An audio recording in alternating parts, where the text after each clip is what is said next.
Mes amis, on va commencer notre cours à la mémoire de monsieur et de madame Cahin. Pour une fois, on revient dans la salle d'en bas parce qu'on est juste 10 et la loi autorise à ce qu'on soit dans un endroit fermé si on n'est pas plus que 10. Et donc, avec l'aide du maître du monde, on est juste 10, donc on peut être en bas et on aura moins froid. D'un autre côté, je dois dire que vraiment, je répète ce que je dis, on sent vraiment que les Caïns ont une force absolument incroyable. Et c'est le seul cours qui ne tombe pas, c'est celui-là. Alors que tous les cours de tous les rabbinim sont tous tombés. Aujourd'hui, on n'est plus des rabbinim, on est des zoomers, on est tous sur Zoom. Mais ce cours-là, il continue, même si on n'est que 10. Comment ? Heureusement qu'on a ça. Moi, j'ai un cours tous les jours. Ça, c'est... Oui, non, je suis d'accord. Mais enfin, c'est pas pareil, un cours sur Zoom. On peut discuter comme ça à travers l'écran. Non, c'est sûr que Zoom a l'avantage qu'on peut discuter avec les gens, etc. Moi, j'ai énormément de cours sur Zoom aujourd'hui. Mais bon, c'est quand même, c'est pas pareil. C'est pas pareil que quand on est ensemble, quand on ressent la chayout, l'énergie, c'est pas pareil. Moi, c'est le seul cours qui me reste aujourd'hui, depuis des mois et des mois, c'est le cours de Caïn. Donc, merci à monsieur et à madame Caïn, de là où vous êtes, vous veillez sur nous pour que ce cours ne disparaisse pas. On va commencer notre cours, un peu plus difficile aujourd'hui, parce que comme on est très très peu nombreux, il n'y a pas l'énergie qu'il y a d'habitude. La semaine dernière, on était un peu plus d'une vingtaine, mais on va commencer quand même. On est dans la dernière paracha du premier livre de la Torah, Vayechi. Et comme toujours, comme je le dis depuis des années, la dernière paracha est très très importante, puisque nos maîtres nous enseignent, sauf Maaseh b'Marshava Trila, c'est dans la fin d'un processus que se dévoile tout ce qui était contenu au tout début du processus. Et donc c'est une paracha très très très importante, et je vais prendre bien sûr un point de cette paracha fondamentale parmi des dizaines d'autres, des milliers d'autres, mais le point qui nous intéresse aujourd'hui. À plusieurs reprises dans cette paracha, Rashi nous fait remarquer, il y a des allusions claires dans les versets, qu'avant de mourir, Yaakov a voulu révéler la fin des temps à ses enfants. Il a voulu en hébreu leur révéler le Ketz, Kuf Tzadik, qui veut dire la fin, qui fait allusion à la délivrance. En hébreu biblique, le mot Ketz fait allusion à la délivrance. Et à chaque fois qu'il voulait leur dévoiler le Ketz, au début, il sentait qu'il avait le Ruach HaKodesh, qu'il avait une sorte d'esprit prophétique. Et au moment où ça devait sortir de sa bouche, tout devenait flou, il n'arrivait pas. Et à plusieurs endroits dans la paracha, Rashi nous montre qu'il voulait recommencer, leur dévoiler, et paf, ça s'en va. Il y a un moment, il s'est mis un petit peu, entre parenthèses, en colère, et il a commencé à soupçonner ses enfants. Peut-être c'est vous les responsables. Peut-être que finalement, c'est vos fautes qui font que je n'arrive pas à vous dévoiler le Ketz. Parce que je sais que le Ham Israël va passer par un processus extrêmement difficile jusqu'à la délivrance, et je voudrais malgré tout vous rassurer que la délivrance viendra un jour. Et je n'arrive pas à vous le dévoiler. Alors, comme on le sait, les enfants lui ont répondu, « Papa, tu ne peux pas nous soupçonner d'avoir fauté, parce que les lettres qui forment le mot faute en hébreu, chet, ne sont pas dans nos noms. Dans les noms des tribus d'Israël, il n'y a pas de chet et il n'y a pas de tête, qui forment le mot chet. J'ouvre une parenthèse, comment peuvent-ils dire qu'ils n'ont pas fauté ? Et rien que la vente de Yosef, ce n'est pas une faute. Mais là, il y a un océan de commentaires sur cette réponse des enfants. Et de toute façon, Yehuda n'a pas été avec une prostituée, donc ça veut dire qu'ils n'ont pas fauté. Alors, comment ? On peut dire qu'ils ont fait teshuva, mais c'est vrai. Mais je vais donner une réponse qui est celle, en tout cas, qui moi m'a plu le plus pour bien comprendre la définition entre une faute et une faute. Il y a des fautes, tout le monde faute. Mais il y a des fautes qu'une personne fait, pas parce que c'est sa nature, qu'il a envie de faire du mal, il a envie de fauter, mais parce que il y a des faiblesses, il y a des erreurs, surtout des erreurs. On peut faire plein de fautes par erreur. Par exemple, la vente de Yosef, tous les commentaires disent, bien sûr, c'est une faute terrible. Mais eux n'avaient pas une intention dans le sens clair, volontaire de faire du mal à leurs frères. Ils pensaient que c'était un nouveau Esav, parce qu'ils avaient vu que d'Avram était né Ishmaël, de Yitzhak était né Esav, et tout d'un coup, maintenant, de Yaakov, peut-être né encore une fois quelqu'un qui ne fait pas partie de notre peuple. Puisque n'oublions pas que le premier qui a commencé à mal se comporter, c'était pas eux, c'était Yosef. Constamment, il racontait à son père ce qu'il faisait, et lui-même se trompait, car lui-même voyait des choses qu'il interprétait mal. D'accord ? Et donc, sans entrer dans les détails, mais lui-même a commencé finalement à provoquer ses frères. Eux se sont dit, ah bon, l'histoire se répète. Notre grand-père, notre arrière-grand-père a eu Ishmaël, notre grand-père a eu Esav, et maintenant notre père, il a Yosef. Et donc, comme les deux premiers ont été exclus du Ham Israël, celui-là aussi, il faut l'exclure, sinon il va nous détruire de l'intérieur. Donc, leur pensée était une pensée qui était une erreur, mais elle n'était pas dans le sens de vouloir faire du mal pour le plaisir de faire du mal. Donc, c'est une grave, très grave faute, mais par erreur. D'accord ? De même, c'est aussi difficile à accepter ce que je vais dire, mais en tout cas, je vais le dire d'une manière très, très succincte et chacun réfléchira à son niveau. Mais l'histoire de Yosef avec la prostituée, même s'il a fait effectivement teshuva, mais il a quand même fauté, nos maîtres nous disent que quand il l'a vu de loin, Yehuda, excusez-moi, quand il l'a vu de loin, il lui a tourné le dos et il a voulu repartir. En vérité, ça je l'ai déjà dit dans d'autres cours, mais je le répète pas constamment, mais maintenant je le dis, il n'a pas voulu aller avec elle, d'accord ? Et est venu un malach, j'aime pas le mot en français, est venu un ange, qui l'a bloqué et qui l'a poussé jusqu'à elle. Et quand il était à côté d'elle, elle était très belle, elle était parfumée, etc. Là, il a craqué. Donc c'est la faiblesse de l'homme qui a pris le dessus. Mais au départ, tant qu'il était loin d'elle, il ne la voulait pas. Et c'est l'ange qui, parce que l'ange savait que d'eux allait naître toute la lignée du Mashiach, Péretz, David, Mashiach, et donc c'est l'ange qui l'a forcé à être avec elle. Ah maintenant, traduit dans un langage moderne, qu'est-ce que ça veut dire ? C'est pas le sujet. Mais même si on le dit de manière métaphorique, évidemment, c'est pas un ange qui est venu avec des ailes et qui l'a pris... Mais en tout cas, ce que nos maîtres veulent nous faire comprendre, c'est que d'une certaine manière, il a été forcé, contraint d'aller avec elle. Lui, dans son fond intérieur, ne le voulait pas. Alors nos maîtres expliquent que quand un homme faute, soit par faiblesse, soit par erreur, c'est pas considéré comme une faute qui fait, on pourrait dire, qui fait partie de l'essence de son être. Il y a des êtres qui sont foncièrement méchants, des êtres qui constamment cherchent à faire du mal ou à se débaucher, etc. C'est-à-dire que dans leur être profond intérieur, ils sont abîmés. Et c'est ça ce que la Torah nous dit, que les tribus ont dit à Yaakov, le mot chet n'existe pas dans nos noms. Nos noms, c'est notre identité. Ça veut dire, c'est sûr qu'on a fauté.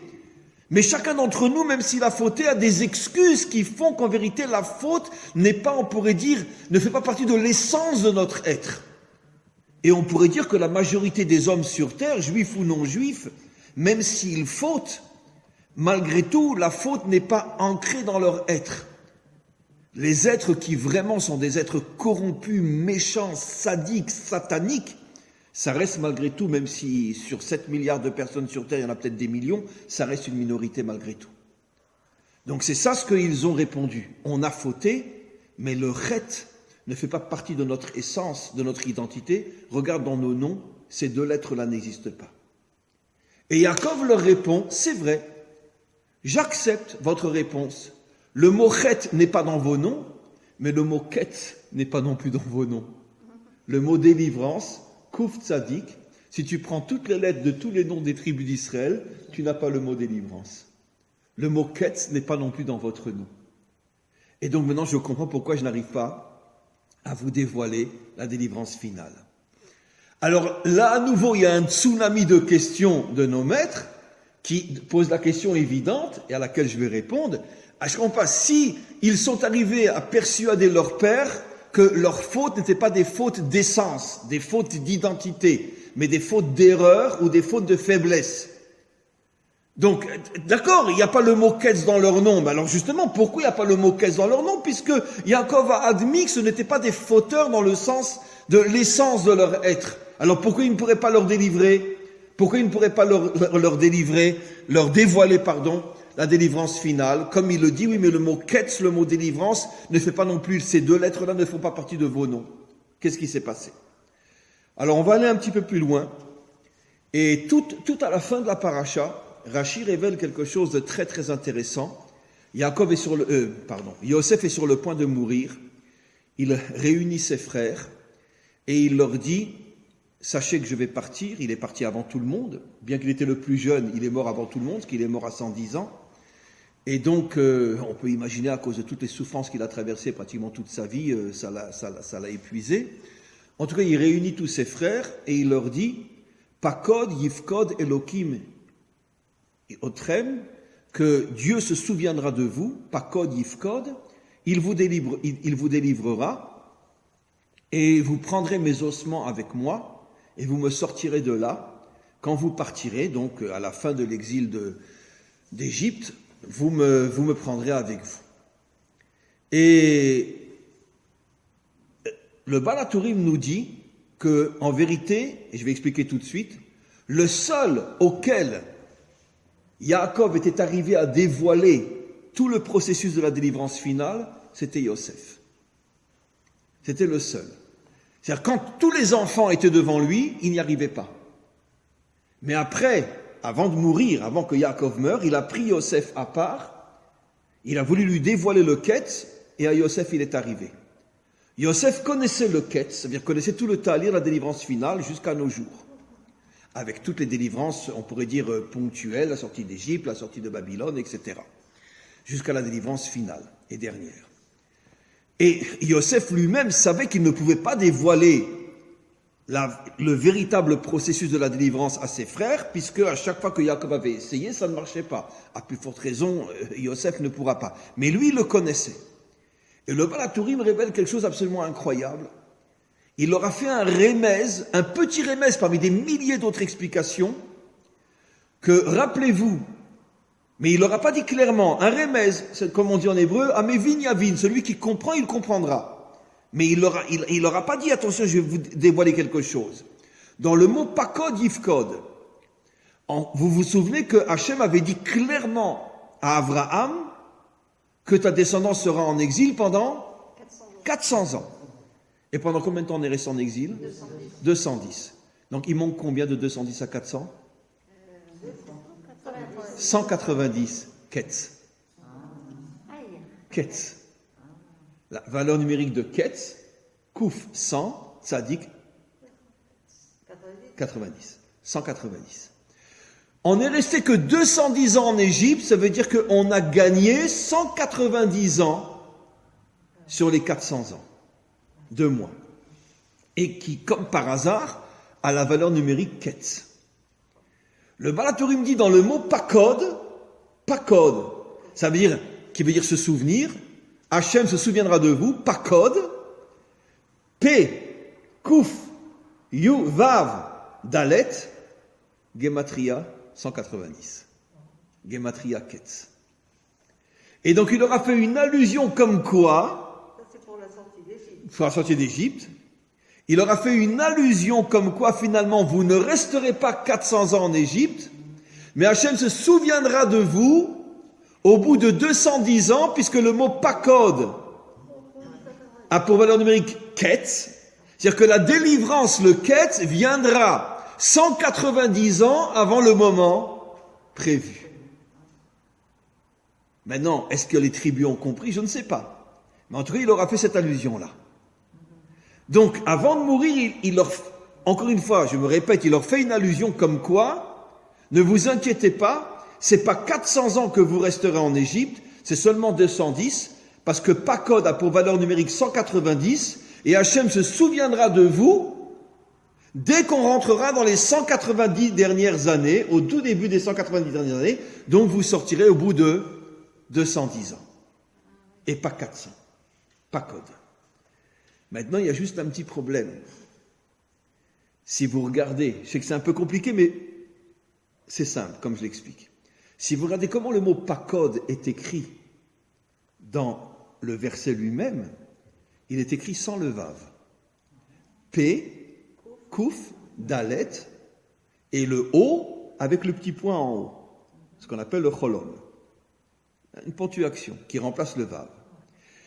Mais le Baal HaTurim dit que Pakod, qui fait 190 moins 400, donc 210, le Baal HaTurim l'écrit avec un Vav. P, Kouf, 180, d'accord, Vav Dalet, 10, 190. Il faut le Vav pour faire 190. Or, dans la Torah, c'est écrit sans le Vav. Alors, comment le Baal HaTurim peut dire que Yosef leur fait une allusion, comme quoi ils sortiront 190 ans avant, alors que la Torah écrit Pakod sans le Vav? Car le Vav, comme on le sait, peut être remplacé par un point en haut de la lettre, qui se prononce O. Pakod. Où est passé le Vav? Alors là, la Torah nous révèle un secret incroyable, mes amis. La raison pour laquelle Yaakov n'est pas arrivé à dévoiler le Ketz, le Pakod avec le Vav à ses enfants, et que quand Yosef leur fait une allusion, il leur fait une allusion qui est vraiment très floue parce que la Torah écrit le mot Pakod sans le Vav. Il manque le Vav, on va voir à quoi représente le Vav. Mais qu'est-ce que cela signifie? Le Vav est le symbole de l'unité entre les différences, entre les contraires. Comment s'appelle en hébreu même moderne le Vav? Vav ha-chibour. Comme je l'explique toujours dans mes cours, une table, d'accord, et des personnes, et des chaises, et une synagogue, et, comment qu'on dit et quand on rajoute des choses différentes en Vav? Shulchan, Vekisaot, Vehanashim, Vav. C'est pour ça que le Vav s'appelle Vav Achibour. Et qu'est-ce que le Vav réunit? Des choses très différentes. Dans cette salle, il y a des fauteuils, il y a des tables, il y a un homme qui parle, il y a des gens qui écoutent, il y a des fenêtres, il y a un toit, il y a des lumières, des choses très différentes. Vav Achibour, le Vav, on pourrait dire, rassemble des choses très différentes. Et nos maîtres disent, la lettre Vav est le symbole de l'unité. Quelle est la différence, comme j'explique toujours, entre l'unité et l'uniformité? D'accord? Si je suis un Lubavitch et je ne suis qu'avec des Lubavitch, je suis dans l'uniformité, pas dans l'unité. Si je suis un laïc et je ne suis qu'avec des laïcs, je suis dans l'uniformité, pas dans l'unité. Si je suis de droite et je ne fréquente que des gens de droite, je suis dans l'uniformité, pas dans l'unité, etc. Quand c'est que je suis dans l'unité, je suis Lubavitch, mon meilleur ami, et quelqu'un qui mange du porc à Kippour. Comment c'est possible? Parce que très bien, il a un très très grave défaut qui me dégoûte, mais d'un autre côté, il a de tellement grandes qualités que dans ce domaine-là, je me sens proche de lui. Très bien. Je suis de droite, mais je suis désolé, le plus grand et le plus sage et le plus honnête de tous les Chaver Knesset qu'il y a eu dans notre histoire depuis la création de l'État d'Israël, plus ou moins, c'était l'homme de Meretz, Yossi Sarid, qui était un homme extraordinaire. Et pourtant, il était d'extrême gauche, et il voulait rendre la Judée et la Samarie et partager Jérusalem. Dans son idéologie, je suis follement contre lui. Mais sur le plan humain, c'était un homme extraordinaire. D'accord? Et je préfère, moi, être l'ami d'un homme extraordinaire, même si son idéologie est contre la mienne, plutôt que m'associer à quelqu'un qui a la même idéologie que moi, mais dans la vie de tous les jours, il se comporte comme une crapule. Ce que tu dois rechercher, c'est l'être humain, pas les idées. Et tu t'aperçois que dans le monde entier, juifs, non-juifs, même chez les musulmans, chez les chrétiens, chez tout le monde, il y a des gens extraordinaires. Cherche l'humain, ne cherche pas l'idéologie. Malheureusement, notre monde, il est fondé sur l'idéologie. Qu'est-ce que tu penses? Ah, tu penses pas comme moi, va te faire voir. Attends, je comprends pas. Tu lui dis, va te faire voir? Lui, ça fait 40 ans qu'il est marié avec sa femme, il s'aime à la folie, et toi, tu as divorcé 3 fois, et tu lui dis, va te faire voir? Alors, qui est meilleur, lui ou toi? Ben lui, hein. Parce que lui, il est avec sa femme depuis 40 ans. Et toi, tu en es à ton 3e mariage. Donc, qui est le meilleur, lui ou toi? Et pourtant, il n'a pas les mêmes idées que toi. Donc, laisse tomber l'idéologie, regarde l'être humain. Et tu vas percevoir que des êtres humains, même ceux qui sont différents de toi, ils sont extraordinaires. Quel est, au niveau symbolique, l'endroit où l'unité doit être parfaite? Vehiyu le basar echad, sur qui il est dit, ils ne seront qu'un seul être. L'homme et la femme. Et comment s'appelle la femme? Ezer Kenegdo. Elle ne peut t'aider que parce qu'elle est contre toi. C'est pas ta boniche. Elle a son indépendance, ses pensées. Elle n'est pas obligée de dire oui à tout ce que tu dis, et vice-versa, bien sûr. C'est ça l'unité, et pas l'uniformité. L'unité et pas l'uniformité. Donc, Vavachibour, c'est l'aide de l'unité. Maintenant, vous allez comprendre pourquoi Yaakov n'est pas arrivé à dévoiler à l'ensemble de ses enfants, qu'ils étaient tous ensemble, la délivrance finale. Parce que la délivrance finale dépend de l'unité à l'intérieur du peuple juif. Et à cette époque-là, entre Yosef et ses frères, comme on va le voir à la fin de notre paracha, il n'y avait pas encore une unité parfaite. Il y avait une belle vitrine, mais pas encore l'unité parfaite. La preuve, qu'est-ce qui se passe à la fin de notre paracha? Quand les tribus reviennent de l'enterrement de Yaakov, tout de suite, qu'est-ce que les tribus se disent? Maintenant que papa n'est plus là, Yosef, il va se venger. Qu'est-ce qu'il va pas nous faire? Mais attends, je ne comprends pas. Attends, ça fait des années que vous vivez ensemble. Et maintenant que papa n'est plus là, tu penses que Yosef il va se venger, etc. Mais pourquoi? Ça veut dire qu'une vraie unité, une vraie paix, il n'y avait pas encore entre les tribus. D'ailleurs, nos maîtres nous disent que tous les exils d'Israël sont liés au manque d'unité à l'intérieur de notre peuple, qui est en vérité le microcosme de l'humanité tout entière. Et quand sur le plan historique, l'exil a commencé, le processus de l'exil, quand il y a eu le schisme entre les 10 tribus d'Israël et les 2 tribus, Jéroboam et Rechavam. Ça veut dire que tout a commencé avec une déchirure à l'intérieur du peuple juif. Comme je dis toujours, nous sommes le microcosme de l'humanité tout entière. Ces déchirures, elles existent partout. Mais malheureusement, je dis malheureusement, Hachem nous a pris comme modèle pour que l'humanité tout entière se rende compte un jour que tout ce que nous avons traversé, c'est ce que le monde entier traverse. Sauf que nous l'avons vécu d'une manière beaucoup plus douloureuse que le monde entier. Mais le manque d'unité, quelle est la preuve que le manque d'unité est un phénomène universel? Mais comme il est dit, en ce jour, Dieu sera un et son nom sera un. Voilà. Il y a l'unité en France, il y a l'unité en Belgique, il y a l'unité en Amérique, regardez ce qu'ils ont fait à Trump. Donc, il y a l'unité nulle part. Sauf que la différence, c'est qu'Hachem voulait un peuple modèle qui, lui, le vit dans son histoire. Et un jour, tout le monde comprendra que nous avons été, d'une certaine manière, choisis pour être le modèle de tout ce qui va mal dans le monde, et un jour, tout ce qui ira bien dans le monde. Mais pour l'instant, tout ce qui va mal dans le monde. Alors maintenant, on revient sur ce que j'explique. Pourquoi Yosef, lui, il a mérité que son père lui dévoile? Et parce que Yosef, c'est le symbole de l'unité. Allez, on va répéter ce que vous savez tous et toutes. Après ce que ses frères lui ont fait, ça lui a causé d'être vendu en Égypte comme esclave, de se retrouver dans la maison de quelqu'un qui l'a acheté que pour le violer.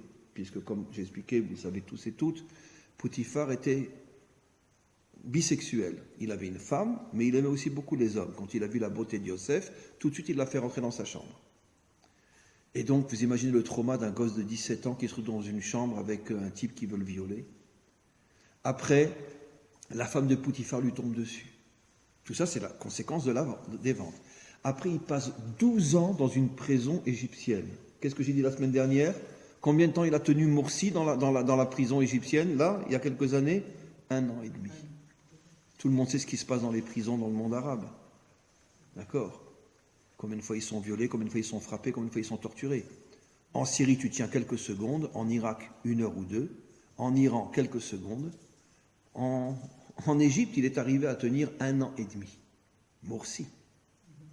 Donc imaginez-vous, Yosef, 12 ans dans une prison. Et après la pire de toutes les épreuves, comme je dis toujours, pendant 80 années, il doit diriger le pays le plus idolâtre, le plus corrompu, le plus dégoûtant de tous les pays du monde, puisque c'est la plus grande puissance. Donc toute la mafia est là-bas. Tous les jours, il a des épreuves d'idolâtrie, d'argent, de pots de vin, de femmes, de ci. Il n'est jamais tombé. Et tout ça à cause de quoi? Parce qu'il a été vendu par ses frères. Donc normalement, quand tu retrouves tes frères, si tu es un homme normal, tu les tues. Si tu es un homme pas trop normal, tu leur craches à la figure. Si tu es un homme encore un peu moins normal, tu leur dis, allez vous faire voir, je ne veux plus vous voir. Et lui, qu'est-ce qu'il fait? Il se met à pleurer, il les serre dans ses bras, il les embrasse. Et à la fin de la paracha, quand il entend ses frères le soupçonner de vouloir maintenant se venger, après la mort de Yaakov, il se met à pleurer, mais vous êtes fous, mais je vous aime, vous êtes mes frères. Après tout ce qu'ils lui ont fait, Yosef est le premier symbole de l'unité dans notre Torah. C'est-à-dire un homme à qui on n'a fait que du mal et il ne rend que du bien. C'est ça l'unité. Parce qu'encore une fois, si je suis un avec celui qui pense comme moi et qui fait comme moi, je ne suis pas un. Je suis simplement avec mon miroir. Je me prosterne devant mon nombril. Mais quand je suis un avec quelqu'un qui me critique, qui me fait du mal, qui ne me supporte pas, et que j'arrive malgré tout à créer un lien avec lui, ça c'est la preuve que je comprends ce que c'est l'unité. L'unité, c'est pas l'uniformité, mais c'est Ezer Kenegdo, c'est-à-dire être avec celui qui est contre toi. Alors maintenant, on comprend pourquoi Yosef a mérité que son père lui révèle le processus de la délivrance finale, et pourquoi les tribus n'ont pas mérité. Parce que qui c'est qui a dit Yosef va se venger? C'est eux. Ça veut dire qu'eux n'avaient pas vraiment fait une véritable paix avec Yosef. Ils avaient encore des doutes et des soupçons. Ça veut dire qu'ils étaient toujours dans ce fantasme d'erreur de voir Yosef comme un monstre, comme un Esav ou je ne sais quoi. Voilà. Alors maintenant, vous comprenez pourquoi dans le texte, le mot pakod s'écrit sans vav. Pour nous faire une allusion que pourquoi Yaakov n'est pas arrivé à dévoiler à ses enfants la délivrance finale, parce qu'il manque le vav, il n'y a pas d'unité. Regardez comme c'est beau, c'est à pleurer. J'ai le droit de pleurer devant vous? Non mais vous vous rendez compte, vous vous rendez compte comment des secrets incroyables sur une lettre dans la Torah? Vous vous rendez compte ce que c'est la Torah? Sur une lettre, j'ai fait une demi-heure de cours. Parce que tout ce que j'ai commencé à dire, c'était pour préparer ce que je dis maintenant. Comment? C'est la répétition aussi, d'accord? Yivkov, mais à chaque fois sans vav. Chaque fois sans vav. Et le Balatourib l'écrit avec un vav, pour que ça fasse quête. Pour dire que Yosef a mérité le vav. Et donc c'est pour ça que lui a su quand il y aurait la délivrance finale. 190 ans avant les 400 ans. Mais les frères, eux, qui n'avaient pas le vav, qui refusaient l'unité avec celui qui était à l'extrême opposé d'eux-mêmes, et qu'ils ont toujours vu comme un monstre, parce qu'ils se sont constamment trompés, parce que c'est ça le problème du fantasme. Quand quelqu'un est contre moi, je le vois comment? Je le vois comme un monstre. D'accord? Prenons un exemple très simple. D'accord? Ok? Bon, aujourd'hui, je ne dirais plus que je suis de droite, parce que la droite n'existe plus. Il n'y a plus de droite dans ce pays-là. Il y a la gauche et la fausse gauche, mais peu importe. Mais, fut un temps, on était de droite. Ok. Quand il y avait encore la droite dans ce pays-là. Aujourd'hui, il n'y en a plus. Mais, je vous donne un exemple. Je rencontre quelqu'un de gauche et il me dit, moi je suis pour le partage de Jérusalem. Et moi je lui dis, partage de Jérusalem? Non mais t'es prêt à partager ta femme toi? 3 jours par semaine c'est toi et 3 jours par semaine c'est ton voisin? Ça veut dire quoi? Jérusalem c'est comme une épouse, ça se partage pas. Ça se partage pas. Alors si je suis un homme normal, je vais lui dire, va te faire voir. Mais si je suis un homme sage, je vais lui poser la question, dis-moi, pourquoi tu es pour le partage de Jérusalem? Si c'est un homme bien, comment qu'il va me répondre? Et, bravo. Et croyez-moi que c'est vrai parce que je l'ai vécu cette expérience-là. Il va me dire, mais parce que j'aime mon peuple. Je voudrais qu'il n'y ait plus de terrorisme. Je voudrais qu'on puisse se promener dans les rues et aller chez eux et chez nous et qu'on ne soit plus en danger. Je pense que si on leur donne la moitié de Jérusalem comme capitale, ils vont nous laisser tranquilles et on sera 2 peuples amis. C'est ce qu'il pense. Moi, je pense que c'est faux. Mais en tout cas, qu'est-ce que je vois de ce qu'il me répond? Que lui, il veut, comme moi, le bien de son peuple. Donc, comment je peux lui dire, va te faire voir? C'est sûr que moi, je pense qu'il se trompe. Et si tu leur donnes la moitié est de Jérusalem, demain, ils voudront aussi la moitié ouest. Et c'est évident, jusqu'à ce qu'ils nous jettent à l'eau. Parce qu'en fait, ils en ont rien à foutre de Jérusalem. Ce qu'ils veulent, c'est qu'il n'y ait pas de juifs ici. Bon, mais lui ne le comprend pas. Mais dans sa réponse, qu'est-ce que je comprends de lui? C'est qu'il veut le même bien que moi, sauf qu'on ne le comprend pas de la même manière. Donc j'ai le droit de le serrer contre moi et lui dire, tu sais, je suis contre ton idéologie, mais je t'aime et je te respecte. Parce que je sens que sincèrement, même si moi je pense que tu te trompes, sincèrement, je sais que tu veux le bien du même peuple. Simplement que je pense que tu te trompes. Mais comme je sais que tes intentions sont bonnes, je te serre dans mes bras. Voilà. Alors, et je ne dis pas que tous les gauchistes sont comme ça, comme tous les droitistes sont comme ça. Mais si on en trouve un, celui-là, on doit le respecter. Tu ne veux pas le conforter un petit peu dans ses idées? Comment? Non, je lui dis clairement, sache que je suis fondamentalement contre ton idée, sache que je pense, ça m'est arrivé cette histoire, et j'ai répondu comme ça. Sache que je pense que tu te trompes, tu ne comprends pas ce que sont nos voisins, et si tu leur donnes le doigt, ils te prendront la main, si tu leur donnes la main, ils te prendront le bras, et si tu leur donnes le bras, ils te prendront tout. Tu te trompes, mais comme j'ai entendu de toi que tu aimes ton peuple et tu veux le sauver, sache que tu n'es pas mon ennemi. Sur le plan humain, je comprends que tu es quelqu'un de bien. Mais par contre, je dois lui dire que je ne suis pas d'accord avec lui. Ça, c'est sûr. Pour ne pas le renforcer. Vous avez parfaitement raison. Et c'est ce que j'ai fait. Je lui ai dit, sache, je lui ai expliqué, je suis... C'était un francophone d'origine, ça remonte à quelques années. Et je lui ai expliqué, tu te trompes complètement. Un francophone qui était de Meretz, etc. Et je lui ai dit, tu te trompes complètement. Mais d'un autre côté, je sens que tu es sincère dans ton amour pour ce peuple.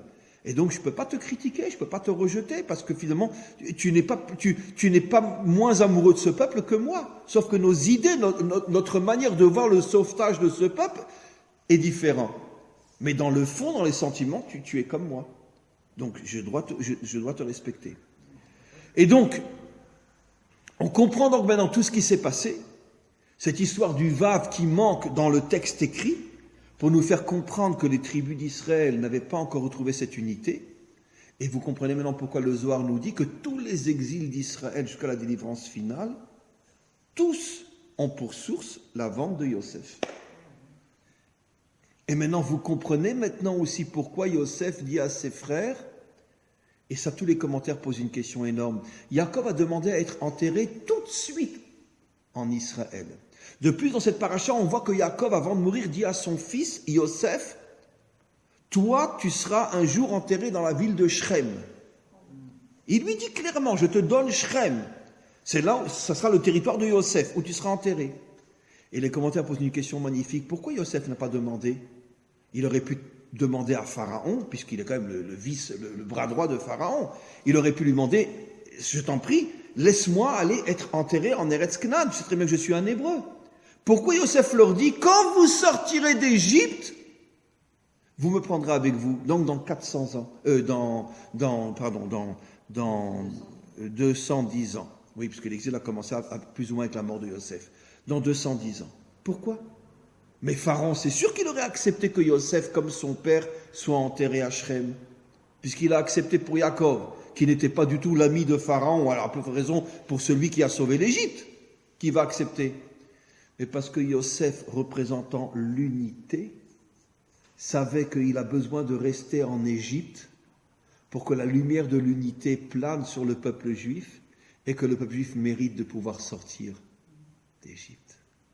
Parce que si Yosef avait quitté l'Égypte, cette lumière aurait quitté l'Égypte, la lumière de l'unité, et peut-être que le peuple juif n'aurait jamais été libéré. Vous avez compris ce que j'explique? Parce que comme on sait qu'un juste, un tzaddik, là où il est enterré, il dégage des lumières, des énergies très très fortes. Le fait qu'il a été enterré, qu'il est resté en Égypte, cette lumière de l'unité a accompagné une partie malheureusement très minuscule du peuple juif, parce que 80% ne sont pas sortis, n'ont pas voulu sortir. Seulement 20% sont sortis. Mais au moins ces 20% sont ceux qui ont été touchés par cette lumière, et grâce à ça, ils ont pu sortir. Voilà. Donc vous voyez que finalement, c'est seulement la première partie du cours, on va rajouter un petit peu. Il nous reste qu'un quart d'heure, mais on va rajouter encore quelques notions. Vous voyez que finalement, on en revient toujours à la même idée, mais là je l'ai montré vraiment même dans les lettres du texte, que finalement, toute notre délivrance, et surtout celle que l'on attend maintenant plus que jamais, dépend de notre capacité d'être un peuple uni, d'être une humanité unie. Et encore une fois, quel est le plus grand problème de l'unité? L'idéologie. Moi je suis religieux, toi tu es laïque. Moi je suis de droite, toi tu es de gauche. Moi je suis Breslev, toi tu es je sais quoi. D'accord? Ah, donc je suis désolé, bon je t'aime bien, hein, tu es un juif comme moi, mais bon, ça va, d'accord? Non. Et c'est ça ce qui nous divise. Parce que l'homme rend un culte à l'idéologie. Alors qu'en vérité, l'homme ne doit croire qu'à une seule chose. Ton idéologie, je m'en fous. Ce qui m'intéresse, c'est qui tu es toi. Comment tu es avec ta femme? Comment tu es avec tes enfants? Comment tu es dans la vie? Comment tu te comportes dans la vie? Je m'en fous ce que tu crois. Je m'en fous. Je vais dire quelque chose de scandaleux. D'accord? Mais ça, on n'enregistre pas. Je suis sûr qu'il y a des bouddhistes qui sont des gens incroyablement bien. Et pourtant, c'est des idolâtres. Mais qui sont des gens fabuleux dans le vécu. Et pourtant, c'est des idolâtres. Pas des bouddhistes, des hindouistes, je préfère dire. Parce que bouddhiste, c'est pas clair si c'est de l'idolâtrie ou non. Bouddha. Mais des hindouistes. En Afrique, il y a des tas d'idoles. Des tas. Mais ça, sur le plan humain, ça peut être un homme extraordinaire. Même si, malheureusement, sur le plan religieux, il se prosterne devant une statue. D'accord? Et je peux avoir des gens comme moi, qui mettent les tefilines comme moi, mais sur le plan humain, ils ne sont pas forcément aussi bien que cet hindouiste. Vous comprenez ce que je veux dire? Alors, attention, grand danger. Et je l'ai fait exprès de vous dire ça. Alors, est-ce que ça veut dire, dans ce cas-là, vous savez quoi? On fiche toutes les religions de côté, toutes les idéaux de côté, on va devenir une humanité où on ne cherche plus que l'humain. D'une certaine manière, c'est la racine de l'assimilation chez nous, les Juifs. Ça a été une des racines profondes de l'assimilation au début du XIXe siècle, où surtout dans le monde ashkénaze, on est parti de 90% de croyants à pratiquement 90% de non-croyants, j'exagère peut-être 70%, d'accord? Je ne sais pas si vous connaissez cette photo, mais moi je l'ai vue, c'est une photo de famille, où tu vois le grand-père avec un grand chapeau, une grande barbe et des péotes, tu vois le fils sans chapeau avec une kippa, tu vois le petit-fils sans kippa, sans rien, sans barbe, sans rien, sur la même photo. En 3 générations, le monde ashkénaze est passé de 90% de croyants à, on va dire, 60-70% de non-croyants. Au début du 19e siècle, avec la période qu'on appelle la période de la Haskalah. Comment dire la Haskalah en français? Les Lumières. La période des Lumières qui est née en Allemagne. Et qu'est-ce qui s'est passé? Pourquoi? Mais parce qu'à partir du moment où certains pays ont commencé à ouvrir leurs portes aux Juifs, et à les laisser finalement faire des études, etc. L'un des premiers était l'Allemagne. C'est là où il y a eu la plus grande assimilation des Juifs. Comme par hasard, un siècle, même pas un siècle après, c'est la catastrophe. Mais ça, les Juifs n'apprennent jamais que quand on est trop gentil avec eux, après, ça se retourne contre eux. C'est ce qui va se passer bientôt en Amérique, que Dieu me pardonne. Mais quoi qu'il en soit, ce que je veux dire par là, c'est que la racine de l'assimilation était que finalement, beaucoup de Juifs se sont dit, peut-être le monde a changé, maintenant, regardez, ils ne sont plus antisémites, ils ne sont plus ci, ils nous laissent rentrer à l'université, les parcs publics ne sont pas interdits aux chiens et aux Juifs, que aux chiens, ils ont enlevé le mot juif. Très bien. Donc finalement, nous, ce qu'on cherche chez l'être humain, alors ils ont laissé tomber la Torah pour être avec l'être humain. C'est juste ou c'est faux? Complètement faux. J'explique. Et là, c'est la nuance la plus difficile. Je vais donner un exemple dans la vie de tous les jours. Excusez-moi de prendre un exemple. Comme vous le savez, grâce à Internet, la diffusion des cours, etc. Donc, il y a des milliers de non-juifs qui écoutent les cours de Torah aujourd'hui. De moi, de Rav Ron Shaya ou d'autres, etc. Des milliers. Et puis, ça nous arrive de faire des séminaires en France ou de les faire venir ici. On se rend compte que ce sont des gens extraordinaires. Vraiment des gens incroyables. Maintenant, il y en a un qui me dit « Rav, venez manger chez moi. Ça me ferait plaisir de vous inviter à ma table. » Qu'est-ce que je lui réponds tout de suite? Excusez-moi, hors de question. Moi, je suis juif. Moi, je mange caché. « Oh, mais Rav, écoutez, allez... Non, je suis désolé. Je vous respecte, je vous aime. Vous êtes une personne extraordinaire. Mais je ne mange pas chez vous. Pourquoi? Parce que moi, j'ai ma mission sur Terre, vous avez la vôtre. Moi, ma mission, ça passe aussi par le fait de respecter la cacheroute. Maintenant, si vous comprenez que vraiment je vous respecte et que je vous aime, malgré le fait que je ne mangerai pas chez vous, alors vous avez tout compris. Si vous pensez que c'est parce que je ne mange pas chez vous, alors donc je ne vous aime pas vraiment, vous n'avez rien compris. Ça veut dire que je respecte l'être humain, mais je ne sacrifie pas ce qui est mon devoir. Mon devoir est de vivre comme un juif et de ne rien céder, même pas l'ombre d'une virgule. Je ne céderai pas sous prétexte que je considère que la personne qui est en face de moi est une personne extraordinaire. Ce juste milieu est le plus difficile au monde, parce que généralement, qu'est-ce qui se passe? Ou je suis un ultra, d'accord, et je ne vis qu'avec des gens comme moi, ou je suis un laïc, d'accord, et je mange à tous les râteliers. Mais comment être quelqu'un qui a un amour et un respect infini pour tout homme sur terre qui est un homme bien, et qui en même temps lui dira en face, d'accord, même pas un verre d'eau je boirai chez toi. Même pas un verre d'eau je boirai chez toi. Je suis désolé. Je ne veux pas qu'on puisse penser que si j'ai bu un verre d'eau, peut-être que j'ai aussi mangé un gâteau et peut-être... Non, je suis désolé. Je ne mange pas chez toi. Un point, c'est tout. Ce juste milieu est le plus difficile. Ça veut dire que, encore une fois, quand je vois l'autre, je ne dois pas voir l'idéologie, je dois voir la personne. Mais quand je me vois moi, je dois être encore plus strict avec ce que je pense face à l'autre que quand je suis tout seul. Pour pas qu'il y ait un malentendu, qu'on puisse penser que sous prétexte que j'aime quelqu'un qui n'est pas juif, alors je serais prêt à sacrifier aussi ma croyance. Non, je ne sacrifie rien de ma croyance, même si je te respecte. Comprenez? Et ça, c'est ce qui est le plus difficile, et je peux dire que jusqu'à aujourd'hui, vous comptez sur les 3 doigts de la main des juifs comme ça. C'est très difficile. Ou je m'écarte complètement, ou je m'assimile complètement, mais être à ce point d'unité qui est je te respecte autant que je me respecte, mais même un verre d'eau je ne boirai pas chez toi, parce que tu n'es pas juif, ça c'est le plus difficile. Et si on arrivait, et ça sera le niveau que finalement notre peuple va atteindre au moment de la délivrance, et que tous les peuples vont atteindre aussi. Ça veut dire que chaque peuple va retrouver son identité, qu'il va aimer, qu'il va respecter, tout en respectant des peuples d'une autre identité. Chaque peuple aura, c'est les fameux 70 peuples, chaque peuple aura son identité, qu'il respectera plus que tout, mais il ne laissera pas son identité rejeter celui qui n'a pas la même identité que lui. Voilà. Et c'est le contraire de tout ce qu'on voit aujourd'hui, le racisme, les guerres de religion, le fanatisme, etc. Chez nous comme partout ailleurs. D'accord? Non. Et c'est pour ça que je dis toujours que l'espoir fait vivre. Parce que pour arriver à une délivrance pareille, oui.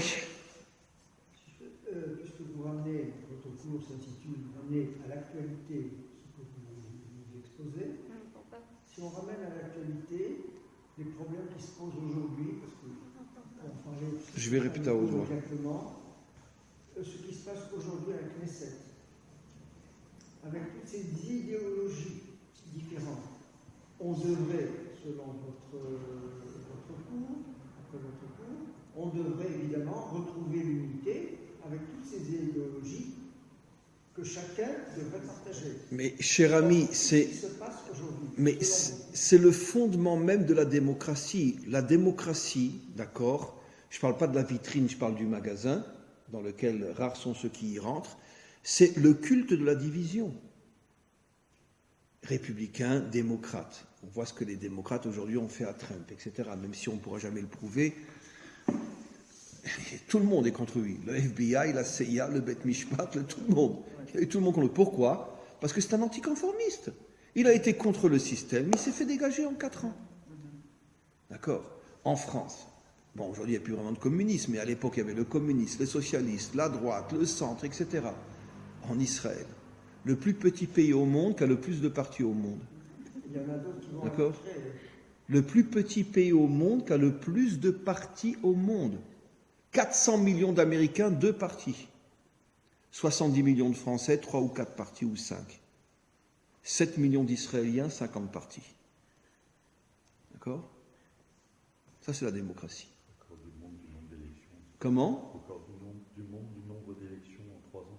Oui, et on arrive aux 4e élections en 3 ans. D'accord. C'est le manque d'unité. Je dis toujours, d'accord, et c'est une blague très sérieuse, que dans beaucoup de domaines, Hachem nous a choisis parce qu'il s'est dit, si je réussis avec eux, je réussirai avec tout le monde. C'est très sérieux ce que je dis.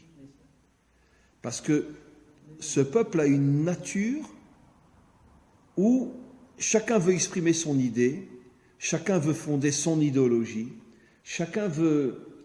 On a une nature... C'est pour ça que Rabbi Shimon Bar Yochai disait « Kol bnei Israël bnei melachim em ». Tous les Juifs sont des rois. C'est-à-dire que chacun, d'une certaine manière, dans le côté négatif, parce que lui, il a dit du côté positif, ça veut dire un fonceur. Puisque la définition du roi, comme pour expliquer, nos maîtres disent, c'est quelqu'un qui défonce tous les obstacles et qui fait son chemin. C'est la définition d'un roi. Bon, le mot roi en français ne veut rien dire, je parle de Meller. Mais le côté négatif de Meller, c'est que finalement, dans la nature d'Israël, il y a ce sentiment que mon idée est la plus juste et tout le monde doit me suivre. Donc même si tu n'as que 7 millions de juifs, si chacun dit que son idée est la meilleure, ça te fait 7 millions de partis. On n'en a que 50, c'est déjà énorme. Vous comprenez ? Dans le monde non juif, c'est moins fort. Ils sont plus prêts à suivre les démocrates ou les républicains. Mais chez nous, il y a ce côté et d'où ça vient ? Alors ne croyez pas qu'à Dieu ne plaise que je suis en train de critiquer notre peuple. Je suis prêt à mourir pour mon peuple. Mais d'où ça vient ? Parce que nous sommes le microcosme de l'humanité tout entière.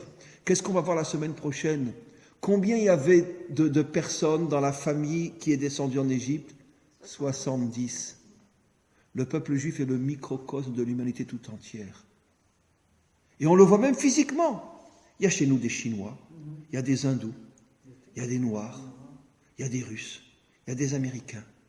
Il y a toutes les races, toutes les couleurs, tous les tempéraments, tous les caractères dans un si petit peuple. Et en plus, dans notre nature profonde, qu'est-ce qu'a fait Hachem quand il a créé le peuple juif ? Il a pris l'identité des 70 peuples et il les a mis à l'intérieur d'un microcosme. Alors, déjà au niveau de l'humanité, les 70 peuples, c'est des Première Guerre mondiale, Deuxième Guerre mondiale, etc. Alors imaginez-vous à l'intérieur d'un petit peuple comme ça. Et pourquoi Hachem il a fait ça ? Pour qu'on serve de modèle à l'humanité tout entière. Quand ça réussira avec nous, ça réussira avec le monde entier. Quand on arrivera, nous, à retrouver l'unité, l'humanité tout entière la retrouvera. Donc je ne suis pas qu'à Dieu ne plaise en train de critiquer. Je suis en train, au contraire, même de remercier Hachem de nous avoir créés comme il nous a créés. Parce qu'en nous créant de cette manière-là, c'est comme un laboratoire où on fait des expériences avant de le diffuser au grand public. Il a créé un peuple qui est un laboratoire de tous les problèmes de l'humanité. Et en particulier, 70 caractères différents qui représentent les 70 nations. Il y a des caractères américains chez nous, il y a des caractères russes, comment tu veux qu'ils s'entendent ? Il y a des caractères chinois chez nous aussi. Ça peut être même un blanc, pas forcément un asiatique, bien qu'il y ait aujourd'hui des milliers d'asiatiques dans notre pays aussi, dont beaucoup se sont convertis. Beaucoup. Moi-même, j'ai une élève qui est une chinoise, une femme extraordinaire, mais qui est une chinoise d'origine. Donc, elle est devenue juive à part entière, elle a des enfants. Donc, mais sa mentalité, forcément, quelque part, ça passe dans l'ADN. Donc, ça va être une mentalité chinoise juive. Combien il y a d'Africains qui sont convertis dans ce pays ? Combien j'ai d'élèves africains qui sont convertis dans ce pays et qui vivent ici à Jérusalem ? Mais c'est parce qu'ils sont convertis que l'être va complètement changer. La mentalité africaine va malgré tout un petit peu rester. En tout cas pendant quelques générations. Donc sur un si petit pays, avec tellement peu de personnes, 7 millions, c'est même pas Paris 7 millions. Paris et les banlieues, c'est plus que 7 millions. On a toute l'humanité qui est là. Pourquoi Hachem il a fait ça ? Parce qu'il nous a dit, maintenant je le dis de manière très sérieuse, si vous réussissez à retrouver l'unité entre vous, alors vous l'apporterez au monde entier. C'est ça la mission d'Israël. C'est pour ça qu'il y a 50 partis chez nous. Parce que chacun se sent faire partie d'une dimension qui n'a rien à voir avec celle du voisin. Alors qu'en Amérique, c'est quand même tous des Américains. Alors droite, démocrate, républicain, ça ne varie qu'entre deux partis, parce que ils sont plus unis au niveau de la nationalité. Chez nous, c'est plus difficile. Comment tu veux unir un juif éthiopien avec un juif américain ? Ne parlons pas d'unir un juif américain avec un juif français. C'est pas possible. Ils se détestent. L'américain déteste le français déteste, même si les deux sont juifs. Et on le sait, on le vit ici. D'accord ? Et donc, c'est très dur. Et pourquoi Hachem fait ça ? Parce que la délivrance dépend de l'unité du monde. En ce jour, Dieu sera un et son nom sera un. C'est pour ça que notre travail à nous, mes amis, c'est encore une fois ce que j'explique. On doit être prêt à mourir pour notre Torah, mais on doit la mettre de côté quand on regarde quelqu'un qui ne l'a pas. Et chercher l'humain et pas son idéologie. Et même si c'est un juif, Chiloni, même si c'est un juif laïque, car vous le savez, je pense tous et toutes, combien il y a de juifs laïques dans ce pays qui sont des gens sur le plan humain extraordinaires. Extraordinaires. Même s'ils sont laïques et même s'ils mangent du porc à Kippour. Donc, c'est ça le vrai travail de la délivrance finale. Bon, je voulais rajouter encore, mais j'ai été retenu. Et donc, encore une fois, le côté positif, pour répondre à votre question, pourquoi on en arrive aux 4e élections, pourquoi il y a tellement de divisions, pourquoi il y a tellement de partis, etc. Mais parce que Hachem nous a mis une peau de banane sous nos pieds. C'est lui qui nous a créés comme ça. Les 12 tribus d'Israël. Regardez dans notre paracha. Chaque tribu est comparée à un animal différent. Yehuda est comparé au lion. Dan est comparé au serpent. Il y en a un qui est comparé, Benjamin est comparé au loup. Ça veut dire quoi? Attends, ça veut dire quoi? Ça veut dire que Dan est un serpent, qu'à Dieu ne plaise? Non. Mais ça veut dire que chaque animal représente un caractère particulier. C'est-à-dire, le serpent, quand il t'attaque, il ne fait pas de bruit. Le lion, il se montre clairement. Il se dévoile, il est là, tu ne peux pas attaquer, j'ai pas peur. Le loup, c'est entre les deux, c'est un peu plus sournois. D'abord, le loup ne vient jamais seul. Le loup, il vient en troupe. Et puis quand il vient, il ne fait pas trop de bruit. Jusqu'à ce qu'il se trouve, alors là, il se met à aboyer. Donc il ressemble un petit peu au serpent, il ressemble un petit peu au lion. Ça veut dire qu'en vérité, qu'est-ce que la Torah veut nous faire comprendre? Pourquoi Jacob, il a comparé chaque tribu à un animal? Parce que l'animal, c'est le caractère. Pour nous faire comprendre que les caractères à l'intérieur du peuple juif sont complètement différents. Et pourquoi Hachem, il a fait ça? Parce que si vous réussissez encore une fois à vous unir, c'est vous et que vous qui pourrez amener la délivrance finale. Les autres ne peuvent pas amener la délivrance finale, parce qu'ils sont beaucoup moins différents que nous le sommes. D'abord, 70 millions de Français, c'est normal qu'il y ait des différences. Mais 7 millions d'Israéliens, c'est normal qu'il y ait 50 partis. Donc on voit qu'on est des milliers de fois plus divisés que les Français. Et pourquoi Hachem nous a fait ce coup-là? C'est lui qui l'a fait, c'est pas nous. Parce qu'il veut qu'on soit le laboratoire expérimental de la délivrance finale. Et on va y arriver, Bezrat Hachem. On va y arriver. Comment? Ça a l'air d'être une mission impossible. Mais c'est pour ça que le Baal Shem Tov disait Yerida letzorer aliyah. La descente est pour mieux remonter. Et ce qu'on vit en ce moment, avec ces 4e élections qui se préparent, c'est de la folie. C'est sûr que la vision humaine, c'est de la folie. Mais j'affirme plutôt, que je pense qu'on est en train de vivre une période, pas seulement chez nous, mais mondiale, où l'humanité est en train de descendre, afin de toucher le fond, et à ce moment-là commencer à remonter. Et je pense que chez nous, c'est exactement ce qui est en train de se passer. On a vécu des décennies avec une montée florissante, et maintenant on arrive à une situation, d'ailleurs, sachez que dans l'histoire, tous les 70-80 ans, il y a à nouveau des problèmes dans le monde. On est sorti de la Shoah il y a à peu près 80 ans. Donc le problème recommence. Dans le monde entier, il y a une montée d'antisémitisme inimaginable qu'on ne peut même pas imaginer. Récemment, je discutais, je ne veux pas rentrer dans les détails, mais enfin, vous pouvez me faire confiance, quelqu'un de très très très haut placé dans l'État d'Israël, qui était en mission en France, etc., qui est un grand ami à moi. Et je discutais avec lui et il me dit, Chaim, sache que... Il était en Europe, il dit, il y a une montée d'antisémitisme inimaginable. Je lui dis pourquoi, spécialement maintenant, d'accord? Bon, il m'a expliqué, j'ai pas envie d'entrer dans les détails, etc. Mais j'ai compris ce qu'il me disait. Donc il y a une montée d'antisémitisme inimaginable dans le monde, partout.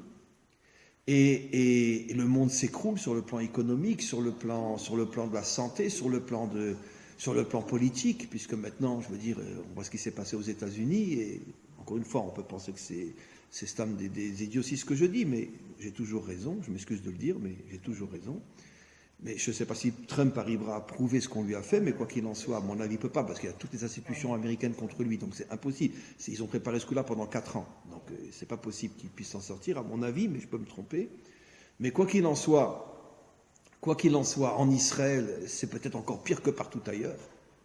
Il n'y a plus de travail, 1,5 million de chômeurs sur 7 millions de personnes, personne n'en parle, d'accord? Là, on referme tout pendant 1 mois, ils l'ont annoncé ce matin dans les journaux. Ah ouais, ils ont dit 15 jours, mais le ministère de la Santé va tout faire pour que ça dure 1 mois. Et avec de grands articles dans les journaux que toute l'économie de la classe moyenne est en train de s'écrouler. Pourquoi? Pour que les grands trusts récupèrent tout. Pour que les grands trusts récupèrent tout. Cherchez dans les journaux, vous verrez combien Amazon a fait de dizaines de milliards depuis le début du corona. Des dizaines de milliards. Pourquoi? Parce que toute l'économie moyenne s'écroule et lui, il a tout récupéré. Voilà. Donc le corona, ça sert qui? Les grands trusts. Non, ça, il ne fallait pas lire, il ne fallait pas l'enregistrer. Mais quoi qu'il en soit, on va s'en sortir.